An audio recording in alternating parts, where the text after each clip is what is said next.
Plus, I'm just getting the live stream set up to where immediately once it goes live, then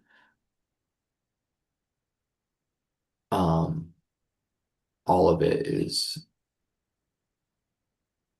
good. Okay, so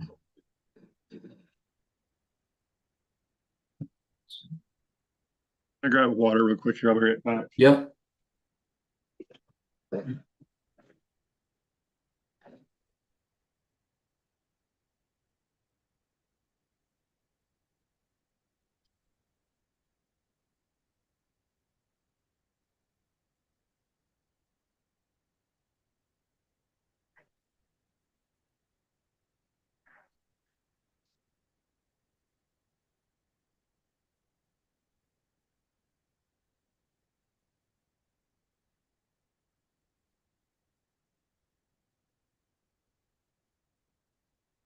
Excellent.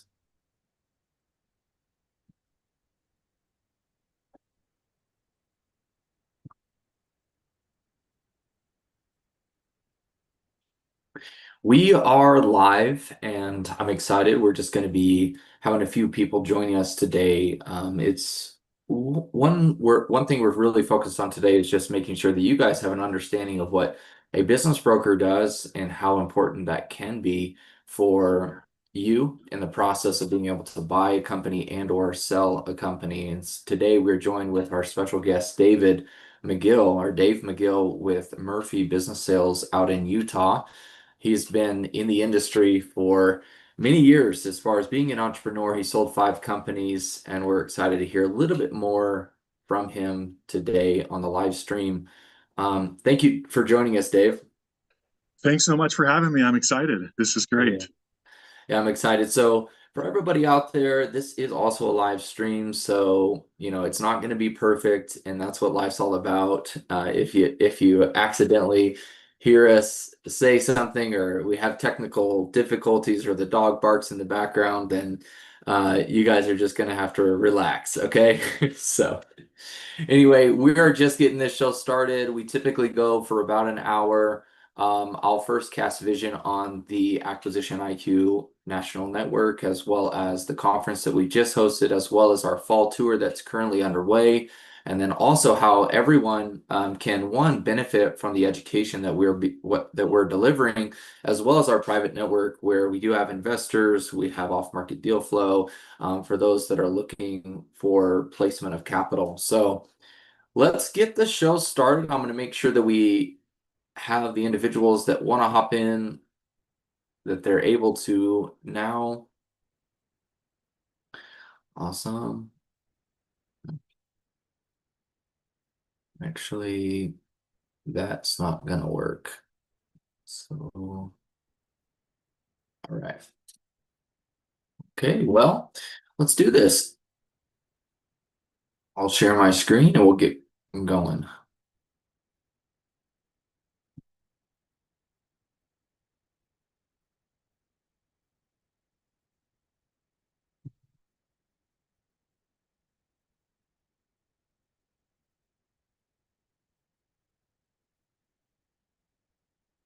Good morning, Jonathan. We just wanted to welcome you aboard.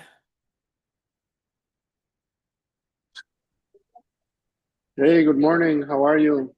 Thanks for jumping on today. Today is real focused on really the leverage of a business broker. We're about to get right into this. We are streaming live on all social platforms, so we are going to make sure that, again, there will be some times for Q&A, as well as the ability to network and ask questions if needed. But we do have a schedule that we're going to follow. But thank you for coming aboard, and I look forward to getting to know you a little bit better. Same here, same here.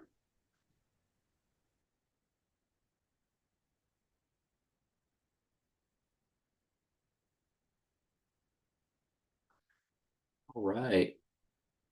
Well, everyone, welcome to the Acquisition IQ Role of the Business Broker. This is September 25th, 2025.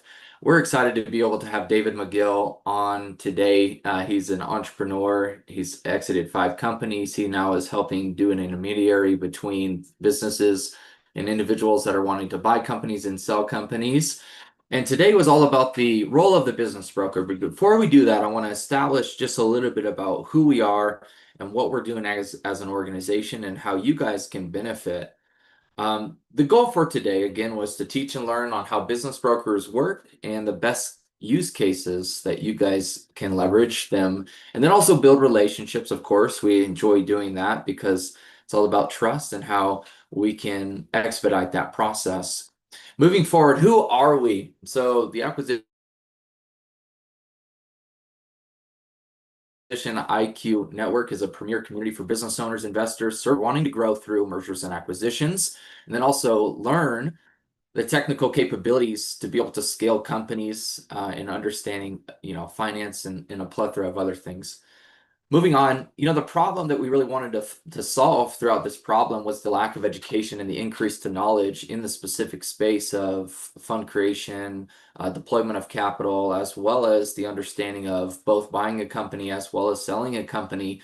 There is an immense need for that specifically now because we have the transfer of the older generation that owns businesses to the younger generation. And we decided to place our flag right in the middle of all of the transfer of, in essence, wealth, but also help to provide the education necessary for all the individuals during that process.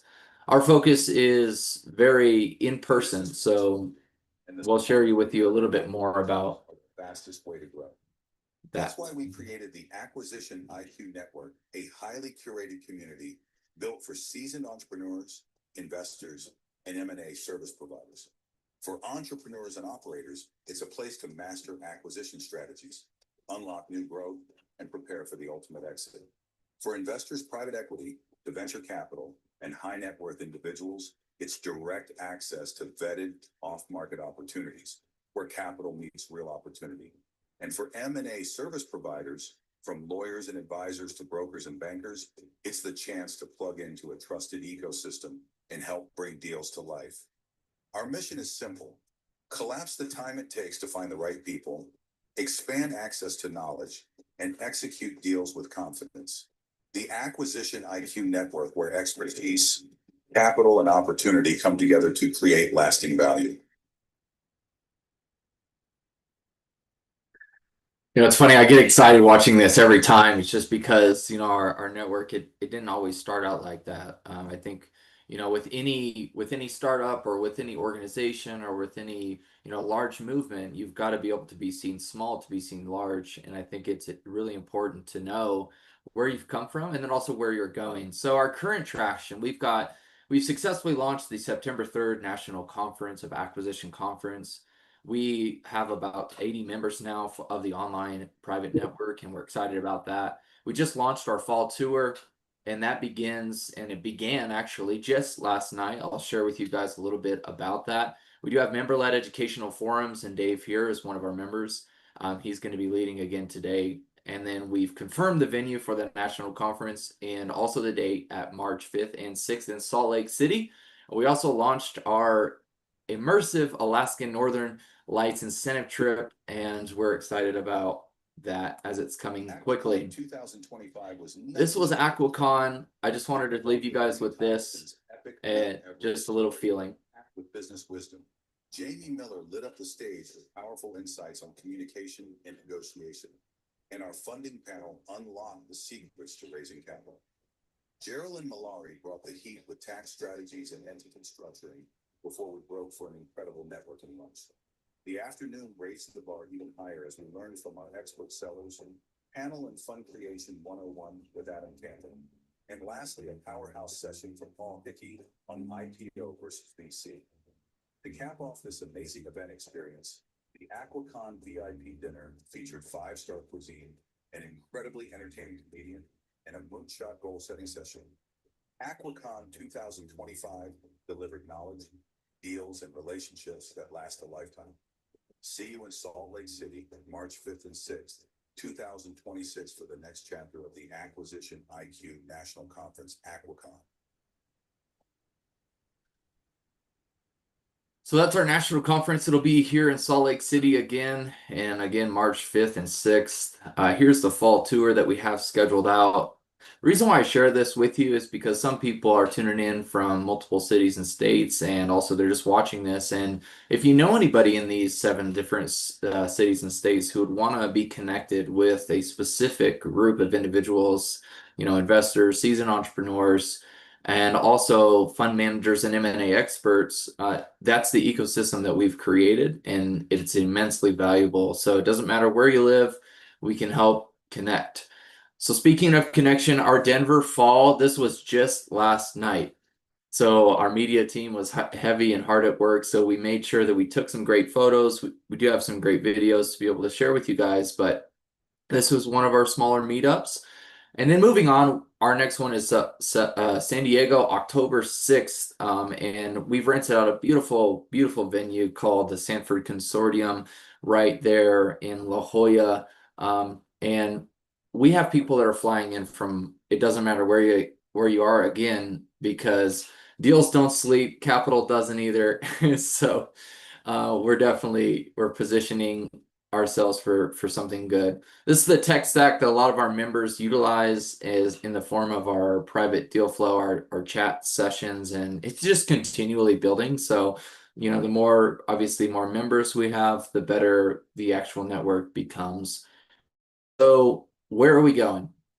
Like I said, we got the fall tour, the national conference is coming soon, and then our national expansion. Our goal is to have 250 members by the end of 2025. And we believe with collective effort and then also with individuals just like Dave helping us with sharing of information, that it certainly can. Membership. So these are some of the things that you can look at. Being a non-member, you still have access to our selected online sessions as well as some of our publicly viewed videos. But other than that, you don't really have access to anything else at some of the other discounts that the actual members do get to utilize. Membership for the year is $3K, and that allows you, right now we have a special where if you do register or commit to a membership, then you receive a free ticket to the next year's conference, so as well as a part of your membership. Well, that brings us to Dave McGill. Thank you so much for joining us. Make sure to remove your mute there. But, it's been a pleasure being able to work with you, both with your partnership at the last acquisition conference with Murphy Business, and then also just getting to know you personally and the heart that you have, the mission that you have to be able to make sure that business owners exit their companies for maximal value, number one, to enable them to live a life of impact, a life of flourishing. And that's really what we believe. That's what I believe personally. So I think that's where you and I connected. So I'm excited to hear a little bit more about you, about your journey, and then also how others can utilize and leverage what you're doing. So at this moment, I'm going to stop sharing my screen and you can start sharing yours.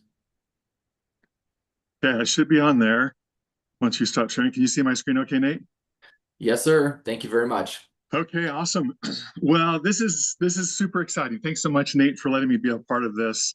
The Acquisition IQ Network is just doing amazing things. We're super excited to be a part of it and excited to see what is going to happen here in the months and years to come. As Nate said, my name is Dave McGill. I'm a business broker with Murphy Business Sales. We're one of the top business brokerages in North America. And as you might guess, we help business owners sell their companies when they're ready to move on to the next chapter, whether it be retirement or they're just getting bored and want to do something else, whatever it might be. So today I'm going to share with you basically what business brokers actually do and how we make the selling process easier, smoother, not quite as overwhelming as it typically is if an owner were to try to sell their business on their own. A little about me: I owned and sold 5 businesses of my own before becoming a broker. And I've experienced that stressful process for myself, and it is a lot to manage. Anybody who has tried to do that, I'm sure is aware. In fact, I learned after selling one of my businesses that I left about 40% of the value on the table. And that's a big part of why I joined Murphy. My business partner and I have 7 years of combined experience with Murphy, and we love helping business owners go through this process, answering their questions, giving them the confidence to to go through the process and end where they want to end, get what they want out of selling their business. So that they can move on and enjoy the fruits of their labor for years and years that they've spent in that business. So what we're going to talk about, basically, we're going to look at some statistics of small businesses. We'll discuss the value of an intermediary or a business broker that we bring to the process. And we'll take a look at some of the main functions that we perform as business brokers. So let's just jump right into it. I'm not going to share a ton of statistics, I promise, but a few of these are, I think, pertinent to our discussion. So right now, there are about 6 to 8 million small businesses. Now, you'll see different numbers out there. There are probably an additional 30 million businesses that are one man, one woman businesses. So these are businesses that have an owner and at least one up to 99 employees, about 6 to 8 million of them. Now, in the next 5 to 10 years, about 70% of these businesses will go up for sale, is what the statistics say. Now, if you break down the numbers on this, that's a lot of businesses, but I did the math, and that basically, if we look at, let's call it 7 million businesses, that's 1,800 businesses going up for sale per day. Or if you break it down by state, just an equal number among every state is 36 businesses per day in every state in the US that a business is going up for sale. There are a ton of businesses out there where people are exiting. And the big problem is this last point here: 75% of these business owners do not have an exit plan. So what do? Well, they try to figure it out on their own. In many cases. In fact, these are the business owners that I love working with because they've already tried the process. They've realized how difficult it is, and they finally given up and said, you know what, I can't do this anymore. I need to bring some expert help in, and then we come in and we're able to take the ball and run with it from there. So business owners that try to sell their businesses, they have generally, the statistics say, about an 18 to 20% success rate. If you work with a broker or an intermediary, that more than doubles, okay, to 40, 45% are the chances of selling that business. Now with Murphy, a shameless plug here, our statistics show that about 65 to 85% of the businesses that we list actually sell. And here in Utah, we're actually on the higher end of that, more toward the 80, 85% range. Now, I don't know if any of you guys play golf, but if you do, you understand that there is a lot that goes into that perfect swing, right? My dad gave me this instruction sheet that has the 47 most important things to think about during your golf swing. And that's about a 1.5 second moment. So selling a business on your own as the business owner is much like that, okay? This is more or less 25 steps that we take. In fact, some of these you'll see have multiple steps within one category, one box. So it's, 30, 40 steps maybe that business owners are actually going through to sell their business. So question comes up all the time: why should I use an intermediary? I know my business better than anybody. Why do I need a broker? Well, selling your business is very different than running your business. And there are all types of problems that business owners run into when they try to sell their business.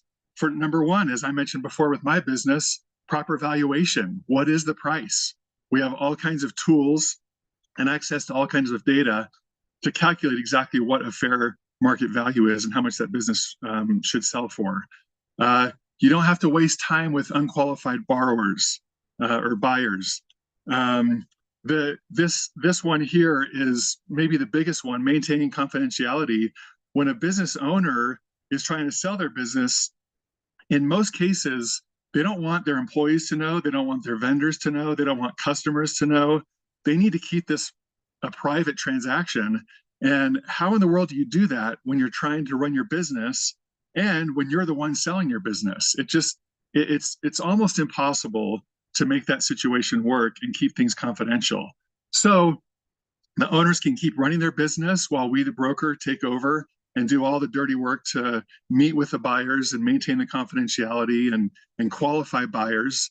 And then we help the buyers understand the whole buying process. So even though a broker, or sorry, a business owner might find a qualified buyer, going through the process and helping them trust the process and the numbers and everything, to have a third party, an intermediary, come in and explain, we've done the verification, we've looked at all the numbers, this is accurate. It gives more credibility to the value and the data that we're trying to sell for that business.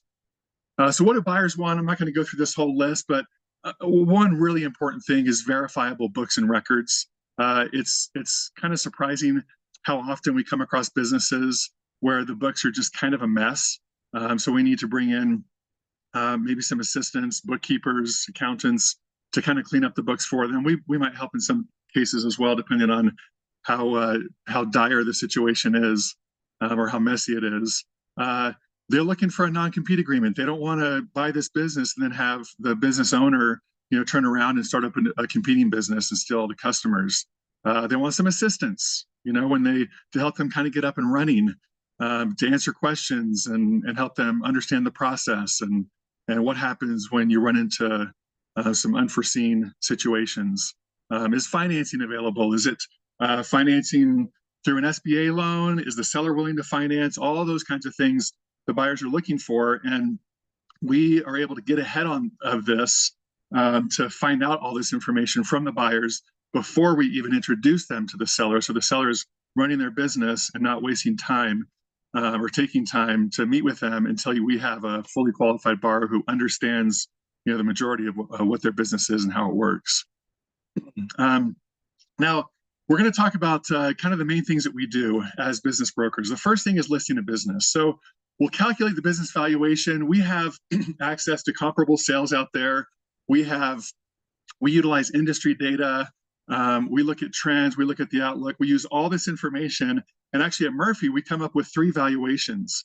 And they're based on different characteristics of the business, depends on what type of business it is, what industry it's in, as to which one pulls more weight. Some of them are more asset driven if they have a heavy asset business.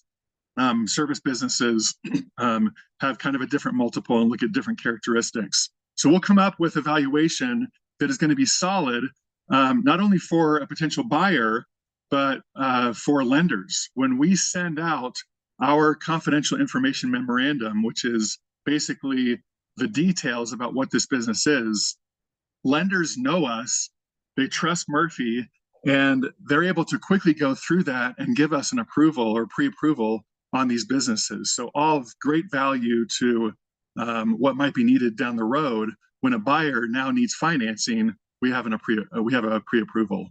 We work through the engagement agreement, which is the agreement that we with the seller, with the business owner, and the logistics of how that's going to look. We prepare financials. In most cases, we have to do some type of normalizing or recasting of those financials. And then we do a promotional flyer, which is kind of a teaser flyer. We don't verify, or we don't reveal the name of the business.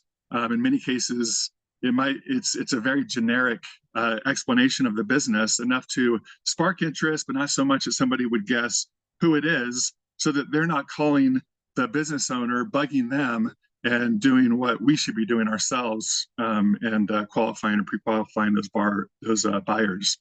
So the teaser flyer, once they say, yeah, I like what I see, they get back to us and say, hey, I'm interested. We send them a non-disclosure agreement.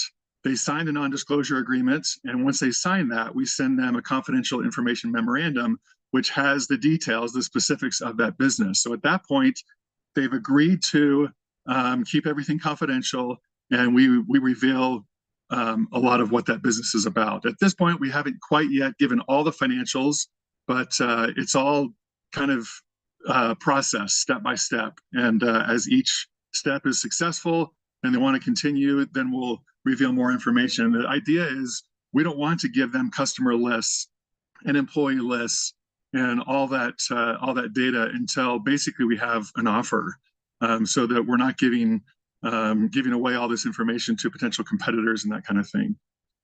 So that's the listing of the business. Now, when it comes to normalizing the financials, this is almost always a required part of the process, and that is basically, the financial statements are prepared based on tax returns and performance of the business. But when a buyer is actually looking at a business, there are certain things that the buyer is not necessarily going to incur, certain expenses that we need to add back. So people talk about EBITDA, earnings before interest, taxes, depreciation, and amortization. Seller's discretionary earnings is kind of one step beyond that, where we're adding back some of these things, including those items that I mentioned. But so in this example, we've got kind of a basic financial statement, an income statement here. Well, when it comes to the owner's salary, that owner is no longer going to be working in the business, and maybe the new owner is going to hire a salesman to replace the owner. They're going to run the business. So instead of the $172,000 salary, we're going to pay a salesperson or a manager $80,000. So we make that adjustment. We add back interest, because interest is not specific to the business. It's only dependent on what that person's debt is. And so that's going to be different for buyers, depending on if they pay cash or if they get a loan or whatever. So we add the interest back. We add back depreciation, because depreciation is utilized as a tax advantage. But as they depreciate their assets, they're able to write that off, and it reduces their income and therefore their taxed amount. We add back if there's owner's life insurance, if there are personal vehicles that are being paid, if an employee or a family member is being paid as an employee but isn't technically working in the business. We add all those things back, and then we come up with what we call the seller's discretionary earnings. And that is what we use typically for calculating the multiple.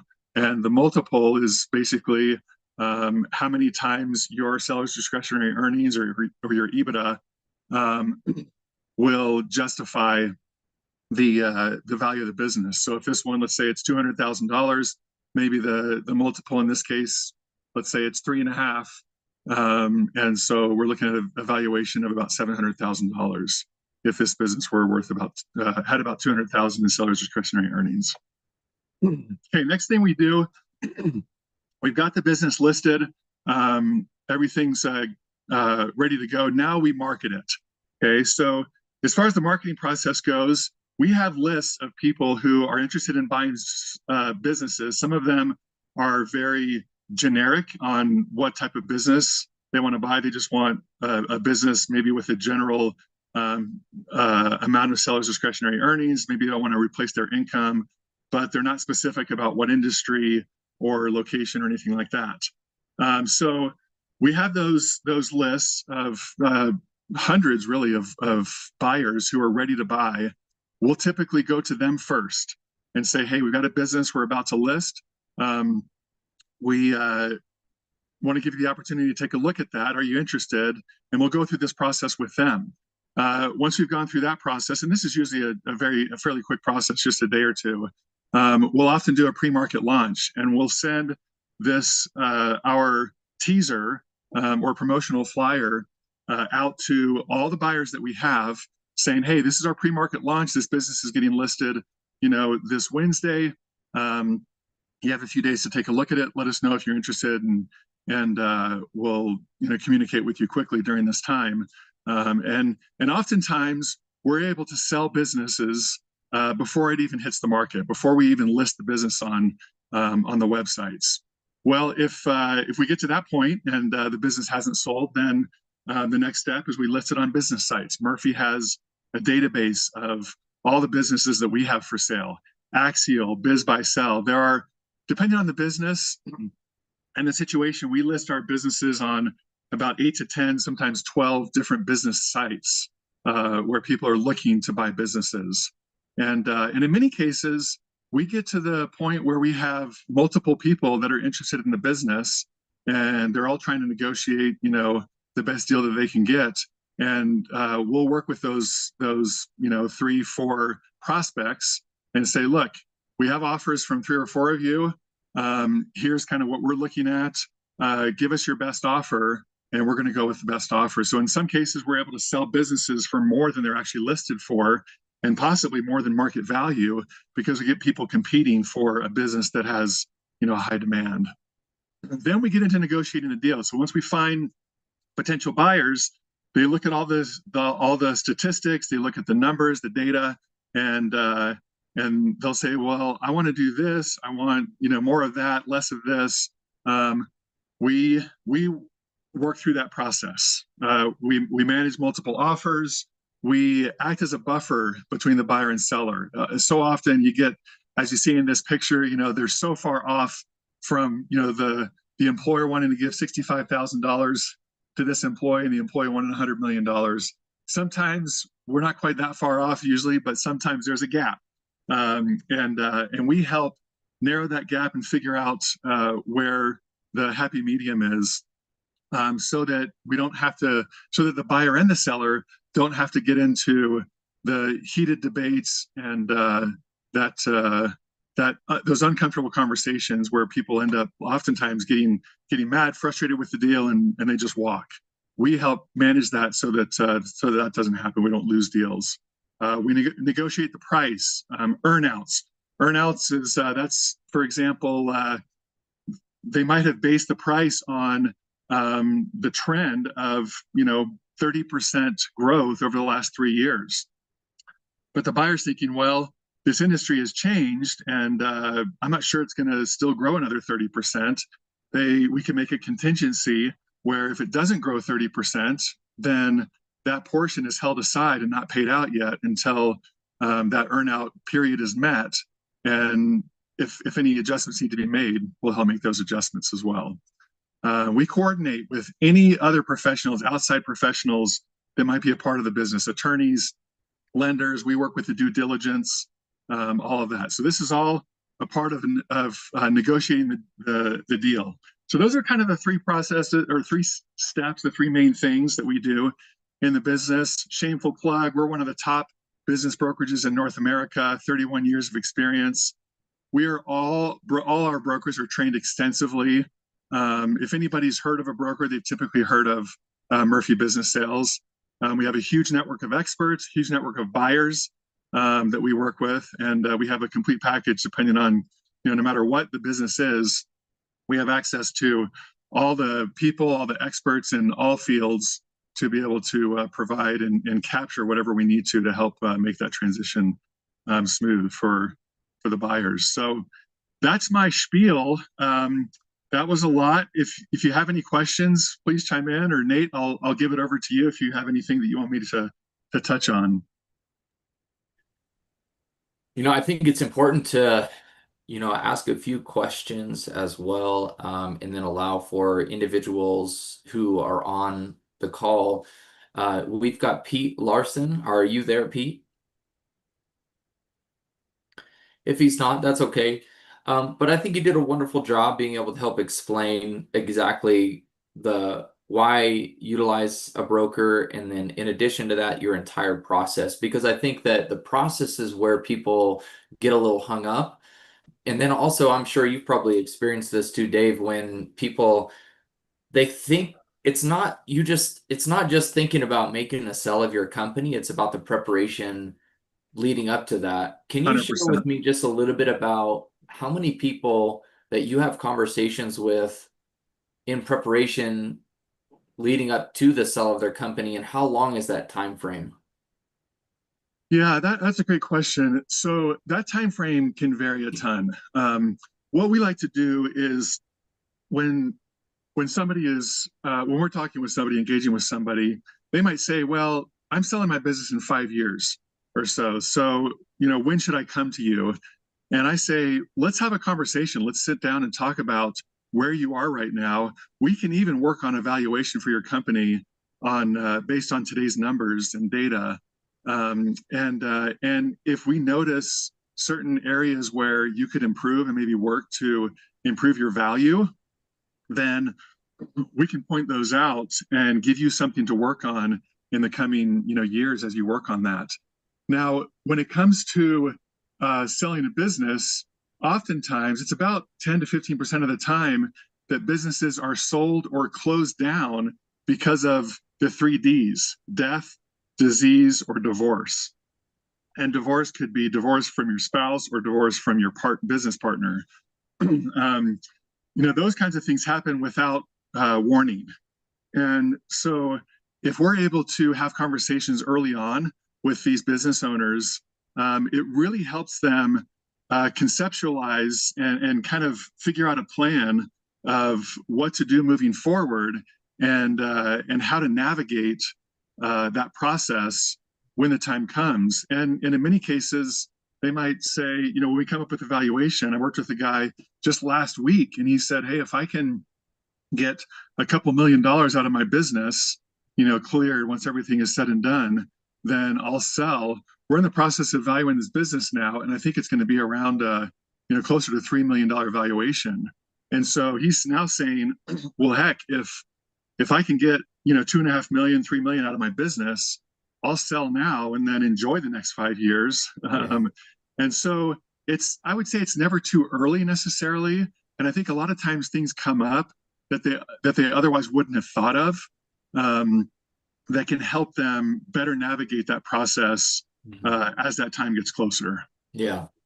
I think it's also too about normalizing the conversation of an exit. I think that even when people are starting their companies, just having that as an additional element of the business plan. And I think that, that's almost a duh statement, but many people are overlooking the fact that they will exit, like you said, whether it's a separation, whether it's, death, or whether it's other things, that are involved with an exit of a business. And I think that, we don't want to work our entire lives just to be owned by our companies that we build as operators. I don't know how many of you out there are operators, but absolutely you know what I'm talking about, because you get excited about what you're building. You get excited about the future that you're creating, but there does come a time where you've got to be very serious about creating value and continually creating value, not just for yourself, but for the legacy that you're going to live, for the people that are leveraging your product or service, and just having those, I guess, quote unquote, uncomfortable conversations about the end, which is really important. So, Yeah. yeah. Well, I'd say, Nate, along with that, most business owners don't, if they haven't gone through a full, plan of, what their exit strategy is, and what they're going to do and when and how that whole process looks, they don't even know what questions to ask. They have True. no idea where Yeah. to begin. I have conversations every single week, and sometimes multiple times a week, where people say, dang, I wish I would have known about you 6 months ago or a year ago. I shut my business down. Yeah. We're finding that all the time, where people are just shutting their businesses down because they didn't know where to begin. They didn't know who to talk to. They didn't know what to do. So rather than having that, experiencing that, not only are they giving away, or just completely shutting down what they've done all their lives and the potential of, hundreds of thousands of dollars, if not millions of dollars, they're also denying a potential buyer out there who would happily pay, a fair market value for that business and would love to. I mean, the statistics of buying an existing business that's been going for 5, 10, 20 years, the success rate on those is just, it's incomparable to the success rate on people starting a business from scratch.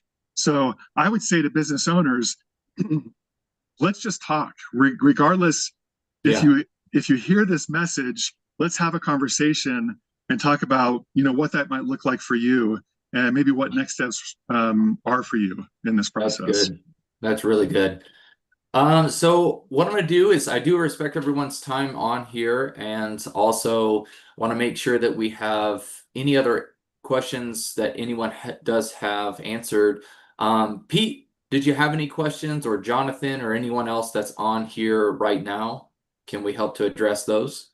Yeah, I was just wondering what your thoughts are on when a business owner might engage with you to talk with you about selling their business.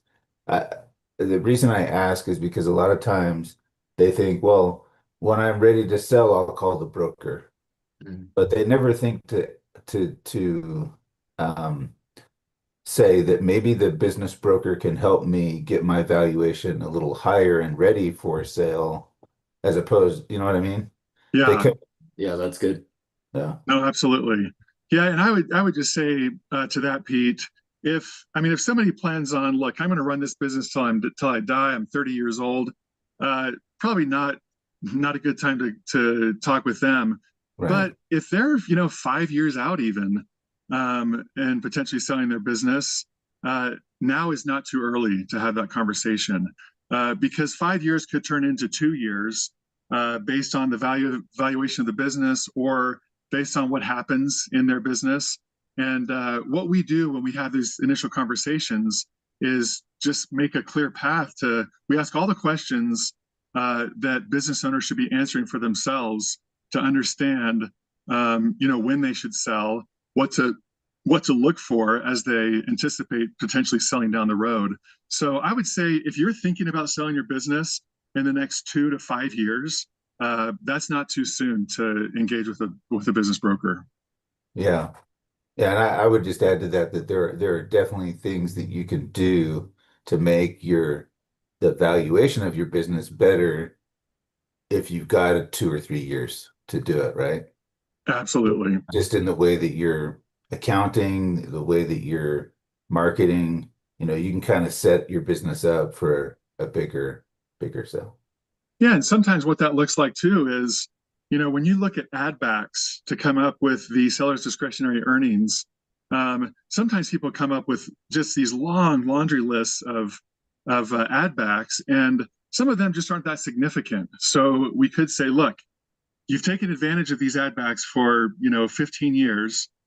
As you're getting ready to sell your business, let's let's clean up your books and run the business as you would a normal business, and not take advantage of all the tax advantages, because then we don't have to worry about documenting everything. Any ad back that you have, that changes the numbers from like the tax returns or the audited financials, has to be documented.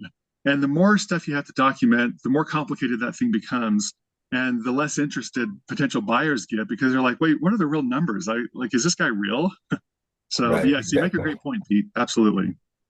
That's good. Well, thank you so much, Dave. Really do appreciate it. You are a wealth of knowledge. And, I'm just going to finish out our presentation here with the Acquisition IQ Network, and then we'll be on our way. We do have our upcoming event. Like I said, I'll give you guys the upcoming, kind of internal, as well as what else you can expect from the network. But again, thank you so much for the knowledge that you have, and then also your willingness to be able to present today. Hey, thank you, Nate. This is great. Wish you all the best, and I'm excited to grow with you, Nate. Exciting stuff ahead. Absolutely. So again, our national conference is coming soon. It's March 5th and 6th, Salt Lake City. To get involved, just go to aquacon.live. You can fill out the registration form to express your interest. We have not yet gone live with our tickets. But for those that pre-register, you will receive the best pricing and early bird specials that we will give out. We do have a pretty stringent registration process just to make sure that the room is curated to what we like. We should have about 350 to 400 at this next conference. It will be a 2-day, so we'll have both workshop, panel discussion, VIP experience. And we believe that a lot of deals as well as strong relationships are built at Aquacon. In addition to relationships that are being built in a really unique way, we've got our Alaskan Adventure Retreat, and that's coming up soon. We you simply just go to topoftheworldmastermind.com, and that will enable you to have more information on where it's going to be, when it's going to be, who is it for, what we're going to go through, and how it could be of benefit for you personally. And this is more of a personal development experience, but we also will integrate goal setting and vision planning for the future. It's a very strategic time that we've chose this at the beginning of the new year to establish new goals for you, literally at the top of the world at the Chena Hot Springs in Fairbanks, Alaska, where we will have access to the hot springs there, dog sledding, snowmobiling, and some other fun excursions. So again, my name is Nathan Bird. You can contact me at nathan@growthbounce.co. Also, to learn more and apply to be a member of the Acquisition IQ Network, simply go to acquisitioniq.co. And if you'd like to follow along on the fall tour that is currently underway right now, make sure to go to our YouTube channel at Acquisition IQ. You can tune into all of our live streamed interviews. All of our interviews are also recorded and uploaded on the fall tour playlist. And then also this educational video will also be uploaded at our educational library for you guys to have access to at all times. But again, thank you so much for joining us today for the September 22nd bi-weekly Acquisition IQ online meetings. And thank you so much again, Dave. I can't wait to just keep on building. And thank you everyone for joining us today. We can't wait to see you guys again soon. Thanks, Nate. Thanks, you guys. Thank you, Nate. Thank you, Dave.